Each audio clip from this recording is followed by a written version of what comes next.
NetApp NS0-521 exam updated practice questions with explanations in August are available in the video for you to study. An 8-node NetApp AFF storage cluster needs to serve NVMe TCP namespaces while enforcing bidirectional in-band security credentials between every NVMe client and the storage system. Which ONTAP security mechanism must be implemented to satisfy this prerequisite? A. DHH-MAC CHAP. B. SAMLIDP. C. Kerberos 5P. D. Active Directory Domain Tunnel. The answer is A. To secure modern NVMe of fabrics using in-band mutual authentication between hosts and storage systems, NetApp ONTAP relies on the DHH-MAC CHAP protocol. This mechanism ensures that both the initiator and the target verify each other's identities securely before establishing communication namespaces. Implementing this prevents unauthorized access and protects data streams across IP networks. Administrators must configure these credentials properly during the initial deployment phase to maintain regulatory compliance and data protection standards. Overall, DHH-MAC CHAP is the industry standard for secure NVMe, TCP and NVMe, FC connections in enterprise environments. Which NetApp data protection strategy should a storage administrator deploy within a SAN environment to achieve an uninterrupted recovery point objective and recovery time objective of 0 for critical applications during an outage? A. SnapMirror SVM. B. SnapMirror asynchronous. C. SnapMirror active sync. D. FlexClone LUNs. The answer is C. SnapMirror Active Sync provides synchronous replication capabilities that guarantee continuous data availability and zero RPO metrics for block storage workloads. By maintaining synchronous writes across two distinct clusters, applications can fail over transparently without manual intervention or data loss if a site failure occurs. This active-active architecture is vital for Tier 1 enterprise databases and mission-critical virtual machine data stores requiring high availability. Unlike asynchronous alternatives, Active Sync eliminates synchronization delay windows entirely by committing writes to both locations simultaneously. Consequently, it represents the premier solution for disaster avoidance and business continuity in modern NetApp SAN deployments. A systems engineer is auditing an undocumented NetApp cluster configuration delivering fiber channel LUNs to SG hosts, spanning from the storage controllers out to the host initiators. Which diagnostic utility should the engineer execute to compile a complete end-to-end component inventory? A. Active IQ Upgrade Advisor. B. Active IQ Unified Manager. C. Active IQ Config Advisor. D. Active IQ One Collect. The answer is D. Active IQ One Collect is a powerful diagnostic tool designed to gather comprehensive configuration logs, inventories, and operational data across the entire IT infrastructure stack. When troubleshooting or auditing complex SAN environments with missing documentation, One Collect maps out end-to-end components seamlessly. It collects switch, host, and storage details to assist support personnel and engineers in understanding the overall topology. Other tools like Config Advisor focus more on validation and best practice checks rather than broad inventory gathering. Therefore, utilizing OneCollect provides the most thorough hardware and software component census for unknown environments. An enterprise customer running high-performance database workloads reports that certain application hosts require expanded input-output queue parameters to function efficiently. What corrective action should be taken to elevate queue counts and depths for those specific hosts? A. Add the hosts to the subsystem with high priority. B. Decrease the COS policy for the volumes that are in use by the namespaces. C. Increase the COS policy for the given namespace. D. Increase the queue depth for the given namespace. The answer is A. In high-performance NVMe storage architectures, subsystems handle host access permissions and queue allocations for connected clients. When demanding database applications require larger I/O queue counts and depths, administrators assign those specific hosts to subsystems configured to handle high-priority workloads. This adjustment allows the infrastructure to allocate sufficient queue resources dynamically to prevent performance bottlenecks. Modifying quality of service policies or namespace properties directly does not address the fundamental subsystem queue allocation requirements for the host. Thus, proper host-to-subsystem association remains the correct method for scaling performance parameters.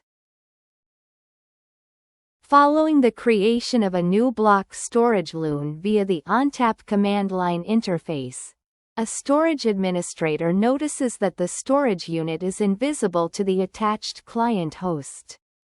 What administrative step is required to resolve this visibility issue? A. Online the LUN. B. Map the LUN. C. Mount a volume. D. Assign an export policy. The answer is B. Simply creating a LUN on a NetApp storage controller does not automatically make it accessible to external servers. The administrator must explicitly map the LUN to an initiator group containing the host's worldwide port names or IQNs to grant access permissions. Without this mapping step, the storage fabric prevents the host from discovering or utilizing the provisioned storage resource. Actions like on-engineering or mounting apply to different contexts, such as volume management or general state checks, but do not establish host-side pathways. Consequently, mapping is the mandatory action immediately following LUN creation in SAN environments. An administrator creates a storage virtual machine dedicated to block storage protocols, provisioning LUNs for virtualization data store connectivity. Once the LUNs are generated, which two configuration procedures must be performed subsequently to ensure proper host connectivity. A. Create an I group with the SSH host's WWPNs. B. Create an I group with the SSH host's WWNNs. C. Map the LUNs to the I group. D. Configure CHAP authentication. The answer is AC. Establishing successful block storage communication requires defining initiator groups using the unique worldwide port names of the SSH hosts.